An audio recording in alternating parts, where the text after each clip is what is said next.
Well, welcome. You join me here with Paul Waite, Chief Executive of the Gtmc, and we're a few days away now, Paul, from the conference in Marrakech. My first question is, the title of this year's conference is Are We Ready To? It's not the sequel to a film, but why have you carried the same title forward from last year?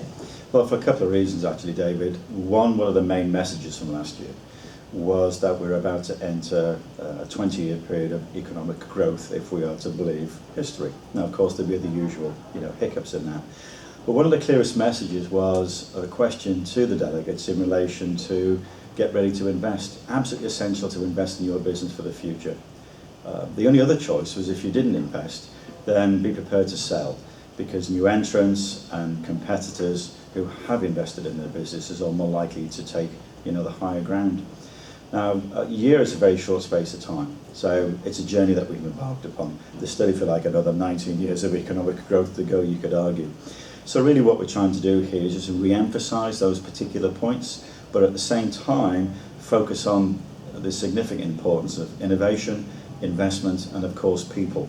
And the belief being that really what we need is a great balance in business, is to put state-of-the-art technology in the hands of outstanding people. So the sessions are intended to look into the future, but also to examine some of the things that are likely to affect us, to help the delegates make up their own opinions, and then hopefully leave the conference better informed, confirming what they already know, or maybe giving them something they don't, so that you can really start to challenge their own mindsets about what their businesses are likely to evolve and become. Now, I think I'm right in saying there's something like 47 new delegates this year. It's a bumper list. We've got people on a waiting list. What sort of frame of mind do you want them to come in? What do you want them coming to expect? Well, I think I'd like them. I think there's a huge anticipation surrounding the conference, hence the demand. And I think there's three things that have caused that. One is the content, and I think the report from Barcelona last year.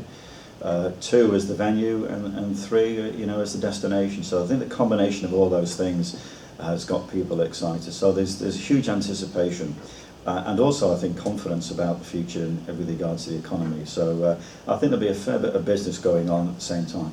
Now, you mentioned the content. It's a packed agenda, but not so packed there isn't enough time for people to mix, and we'll come on to that in a moment. But just some of the highlights, if you like, from the agenda. We've got Baroness Susan Greenfield on the Monday morning.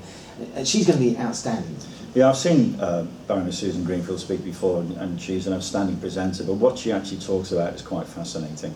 I have been asked, well, why you're asking a brain scientist whose subject is dementia. And she really is a brain scientist, just in case you're wondering. Yeah, to come along and speak at the conference. Well, quite frankly, because she really is concerned about the impact that technology and social media is having on people, and having on the development of people's brains, and particularly in the youth and young adults. Particularly in the younger generation, and I think from listening to her, one of her concerns is that people will show signs of dementia far earlier in their life, around about their 40s and 50s, because they're not developing at the same rate as people have, previously, because of this onslaught, if you like, of everything being so technological. So I think that's a really interesting point, and one that people can make their own observations and thoughts about, but will be very informative, challenging and entertaining, I'm sure. And in addition, we've got Carolyn McCall, Chief Executive of EasyJet. We're going to hear from Gatwick and Heathrow, but before everyone gets the idea this is about air travel, actually it's not. It's about all forms of travel and all forms of travel management as well, isn't it? Yeah, we're representative of the entire business travel industry. So that's clearly our members of the travel management companies, but also our industry partners, Lawrence Hotels, ground transportation companies, rail, technology. And I actually think that our industry, our members and our partners can have a significant impact and positive impact on how the UK PLC actually performs as a business. So we'll be getting, some of our members involved in one of the panel debates as we reflect on what we've learned out of the business traveller surveys, but also in what we've heard on day one about the future, and how they perceive their business models and their businesses are going to change, and reflect what I think is a little bit of a technological revolution, helping business travellers do things completely different in the future. And we are going to be revealing some new research results, aren't we? We are indeed. We've got the frequent business travellers' views from our regions in the UK, and to see how that compares with the work that we did last year in the southeast. I'm not seeing those results yet, so I'm just as fascinated to see exactly what that comes out with. But that will give us 12 months of views of frequent travellers from an air perspective, but also a rail perspective. But I'm also interested in hearing the views of the hotels as to how they think that affects them. For instance, you know, the younger generation wanted, you know, in favour of HS2. How will that affect hotels along that particular route that rely very heavily on business traffic at the moment?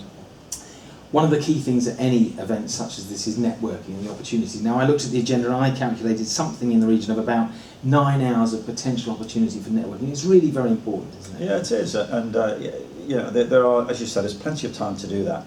With the number of first-timers we've got and with a number of new industry partners, I do expect those sessions, both at the coffee breaks, the lunches, and of course the evening events, you know, to be rather loud with a lot of chatter.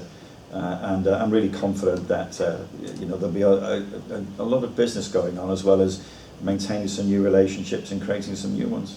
Now, look, final question to you: are you ready for this? I'm always ready for it.